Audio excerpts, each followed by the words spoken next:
Hi, my name is Justin and welcome to my channel Nooks Cooks. Today I'm going to teach you how to cook beef nilaga, so let's start.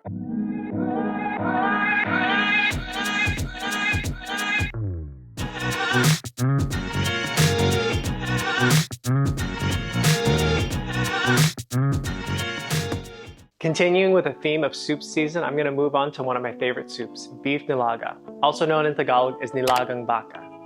In Tagalog, nilaga means boil, and baka comes from the Spanish word cow. Nilaga has a few other related dishes across the Philippines, including but not limited to bulalo and kansi.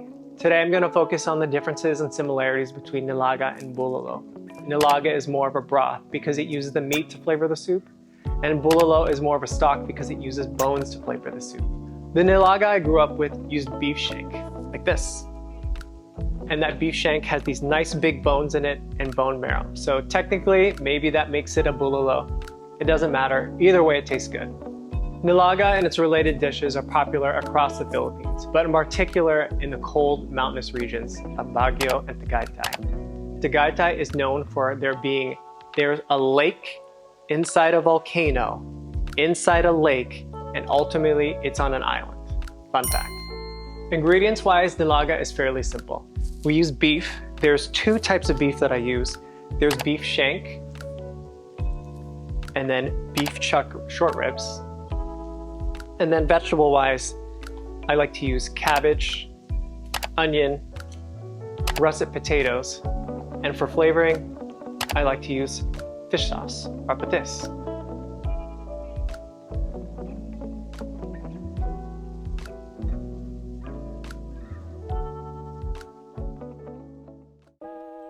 First, I'm going to start by adding the beef shank and salting each piece.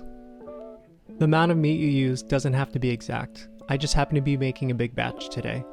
What's important is you season your broth accordingly.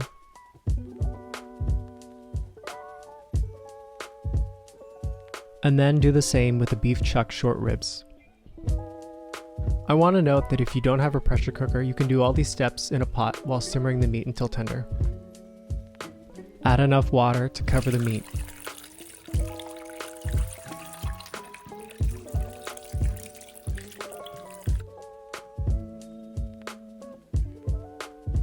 Then bring the pot to a boil.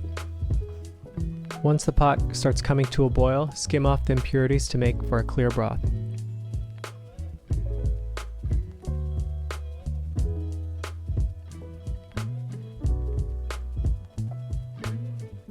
Add in a peeled and halved yellow onion.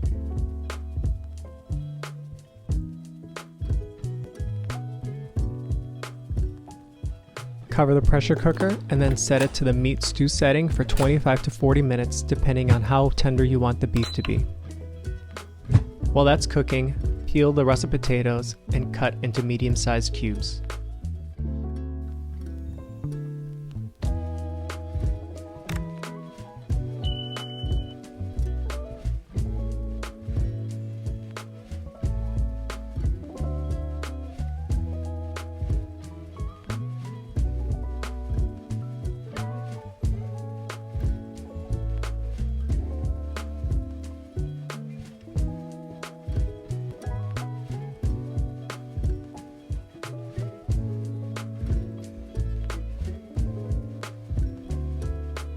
Then I set aside the potatoes in water so they stay white and don't oxidate.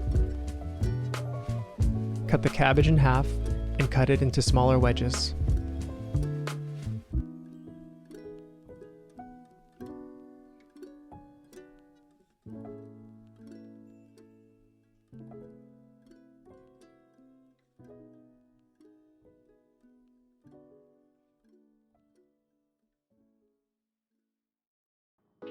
Vent the pressure cooker.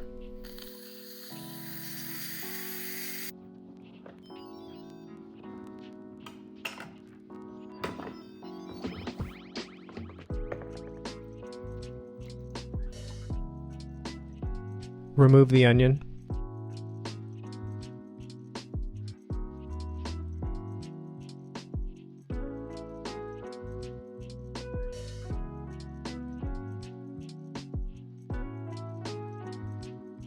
And you can see how tender the beef has become.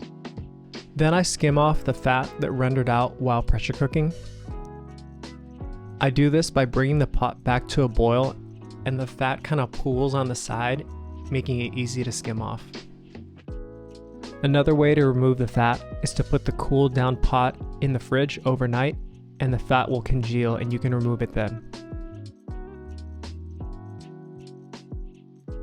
From here, we'll season the broth with fish sauce or patis and ground black pepper to taste.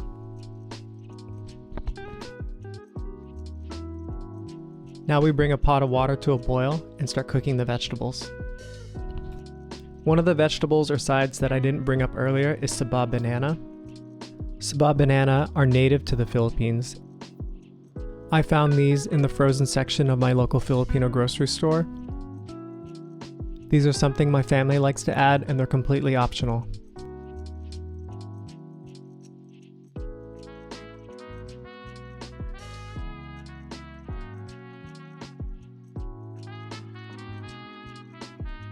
Then I add the cabbage. And lastly, the potatoes. Everything gets cooked until they're fork tender.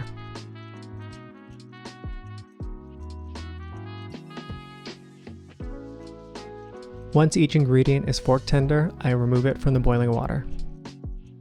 If you're wondering why I'm boiling all the vegetables separately and not with the broth, it's because that I find that it makes for a cleaner taste in the end. You could cook it all together, but then everything starts to taste the same, so this is how I like to do it. Now it's time to put it all together. I start with the broth, and then the beef, and finally the vegetables.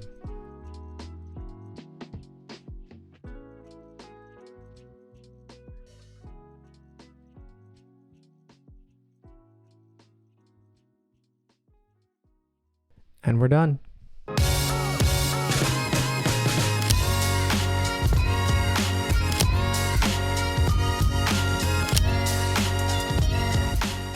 Okay, the nilaga is ready. So I like to just have a plate of rice, and then I like to put aside a little bit of the soup in a bowl separate, so then I can taste that by itself. So here we go. So let's take some of the short rib, and we'll take the soup. In Tagalog, it's sabaw. In Kapampangan, it's sabo. Just gonna take that, put it all over the rice. Nice clear soup. Get some potatoes. A little bit of the Saba banana. And then we'll take a layer. Oops.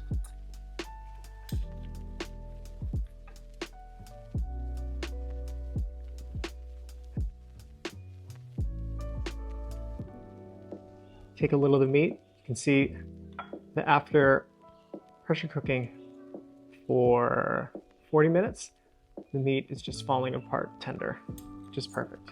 So we'll just try to make a perfect bite here. A little bit of saba, potato, cabbage, and meat. Okay.